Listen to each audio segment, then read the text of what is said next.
Hello. Is it mountain debrief time? Hell yeah. Let's do it. Today was the 13th of January. I spent the entire day on the NISEKO United Mountains. Did something I have never done before in my entire life. My entire 32 plus years of snowboarding and skiing in Hokkaido. I never did the NISEKO Traverse. I don't know if it's actually called that. Started the day.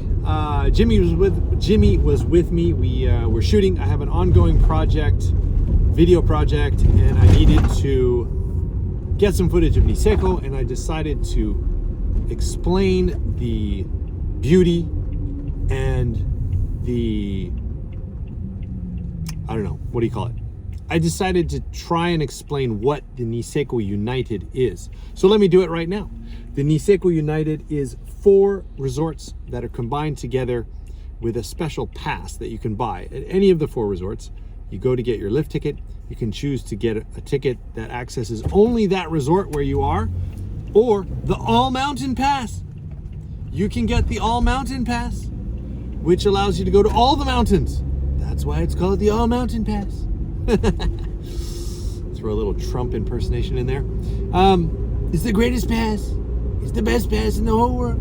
It's the All Mountain Pass. Yeah. So Hanazono, NISEKO Grand Hirafu, NISEKO Village, and NISEKO Annupuri. Those are the 4 major resorts. There's NISEKO Moiwa far out to the side there in the west. They are not part of the NISEKO United. So don't go there and then realize your pass doesn't work. Now, the All Mountain Pass today, I believe it was about 9,500 yen. Purchased the pass around 9:30 in the morning at Hanazono. Decided to start at Hanazono, and we're going to work our way all the way across to Annupuri. Now today, first important bit of information on the mountain debrief.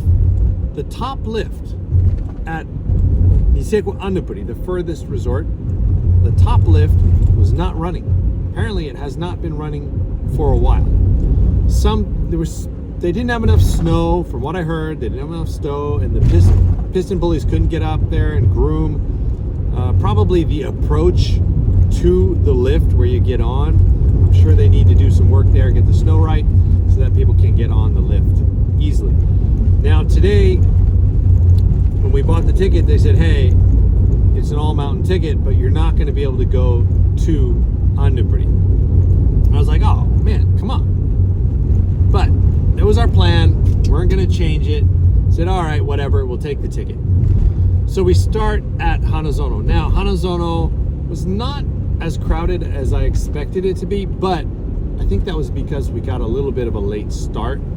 If we were there at 9 or maybe 8:30 when the first lifts open, I'm sure it was quite crowded. Today was an incredibly beautiful, sunny day. Like, wow, did not expect that at all. The weather report basically had predicted a cloudy day in NISEKO area. I was not expecting a beautiful blue sky. It was minus 10 degrees and blue sky as I drove over the pass.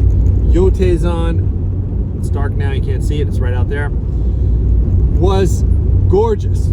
It was so beautiful this morning. Pristine with snow everywhere and blue skies with the low temperature, diamond dust in the air. It was spectacular. So started at about 9:30 at Hanazono, took the Hana 1 chair, the Hana 2 chair, the Hana 3 chair, went all the way to the top, and ended up not really snowboarding at Hanazono. We kind of went straight over to NISEKO Grand Hirafu, went down, took the King 3 hooded chairlift, kind of back up, did another one, then took the pear lift. I think it's called, what is it called? Is that no, not the Wonderland. I forget the name of it. There's an orange colored pear lift that goes pretty high up. And then there's the pizza box lift, the single chair pizza box lift. That's the one everybody takes to access gate 3 to go to the peak. Now today, the peak was the spot to be, apparently. I didn't get the message, man. I would have been waking up earlier. I didn't know it was going to be sunny with 30 centimeters of powder all over the mountain and everybody hiking up to the peak. I need better info. Where's my intel, man? I need more intel. So there was a long line of people early in the morning hiking the peak. And when we were riding up the lifts at Hanazono, we could see Fujiwara no Sawa and Higashione, the main areas that you access from the peak. There were a lot of lines already by about 9:40, 10 a.m. So everybody had obviously gotten up there early. It looked great. It looked like everyone was having a really good time on Higashione. The snow looked deep. It was not the most tracked I've ever seen it. So it was busy. I'm sure there were a lot of people, but even at like 10, 10:30, there was powder between people's lines. You could go in there and get a nice run with powder turns, sort of just working your way in between people's lines. That's what it felt like.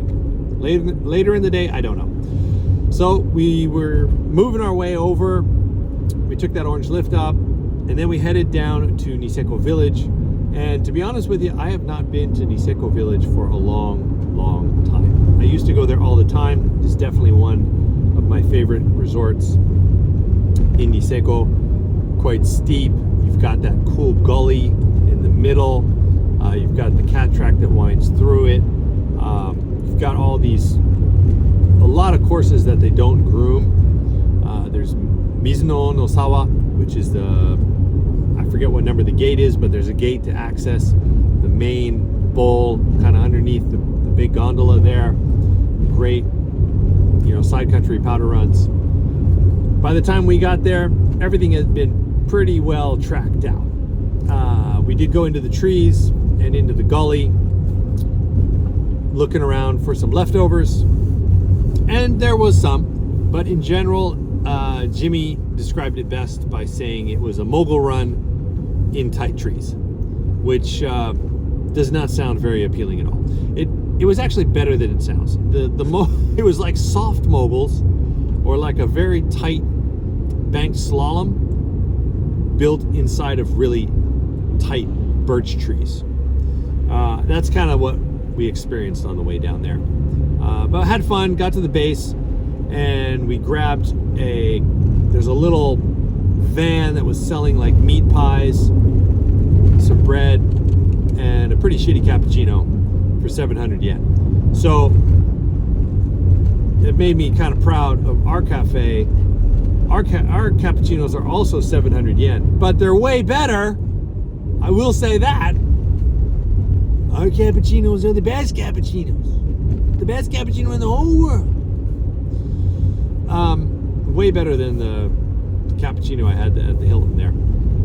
Anyway, meat pies also were 1,000 yen. Woo! Niseko prices. What can I say? So we had our snack. Niseko Village, I will have to comment that there were a lot less people at Niseko Village than at Hirafu or Hanazono. Hirafu definitely felt the most crowded getting on the lift. It wasn't obscene, but there were quite a few people. Again, I think the peak had pulled a lot of people away from all the other spots.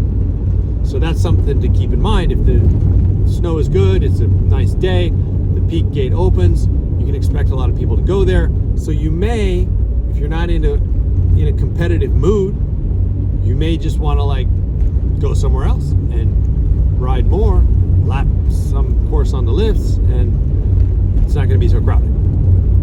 Okay, so that was the scene at Niseko Village. We then went back up and we took the Wonderland lift, I believe it's called, single chair lift at the top of Niseko Village that accesses the highest point there. And again, maybe I didn't make it clear enough, but all the 4 Niseko United resorts are connected by the top lifts on each mountain. So you kind of need to ride that last top lift to be able to then slightly traverse to the side and go to the next resort over. So that is why you're not able to get from Annupuri back to Niseko Village if the lift isn't running. That lower lift just doesn't give you enough height to get across, I believe. Okay, so that is the situation. We got up to the top, we traversed over, and we rode down to Annupuri. Now, knowing that we wouldn't be able to get back, but we're not idiots. We left a car at Annupuri in the morning. We left one of our cars and then drove around, and then we did our sort of diagonal up and down traverse across the Niseko United. So that was a first for me to go from one end all the way to the other end, mainly because I would never do that. First of all, the pass is more expensive. And second of all, now that I've done it, I can really explain the reason why I would never normally do that.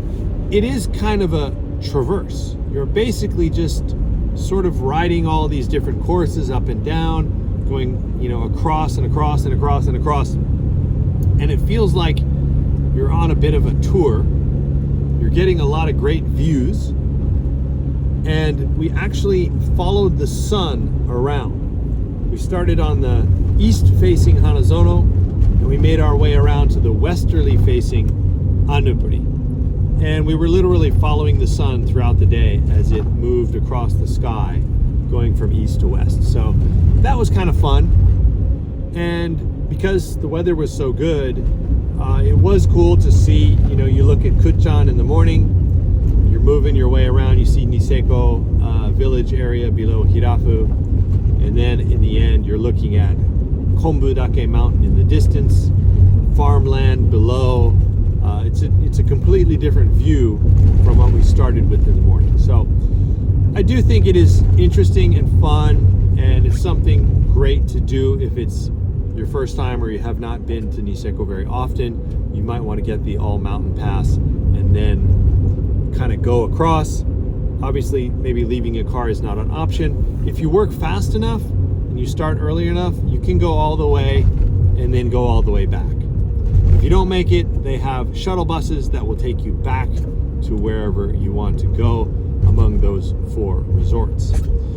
So it's a great package all in all. But if you are simply wanting to ride a lot of terrain, maybe it's a good powder day, and you just want to get a ton of powder riding in, I don't think the all mountain pass is a good choice in that situation. You might just want to decide where the snow is going to be best, buy the lift ticket for that resort and get as many runs in there as you can.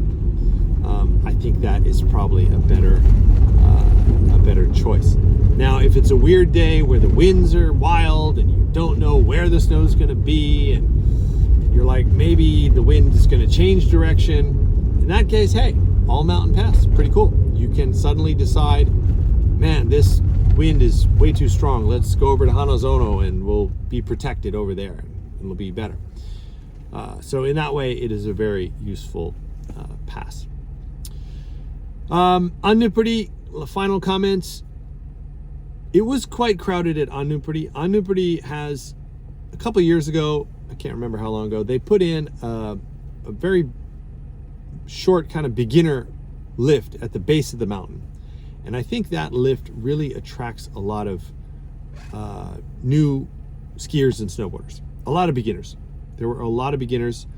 Talked to a friend who works there at the resort, and he was saying that today was actually not that bad. Over the holidays, the New Year holidays, he said there were so many people on the slopes that you literally could not ride through them to get to the lift. You had to be so careful to pick your way through. It was so crowded. So less people than that, but still a lot of beginners on the course at the bottom. The upper areas of Annupuri, I did not feel that it was very, very crowded, and the lineup for the lift and the gondola was quite short. So it seemed to be more a beginner crowd at Annupuri. I think that's about it.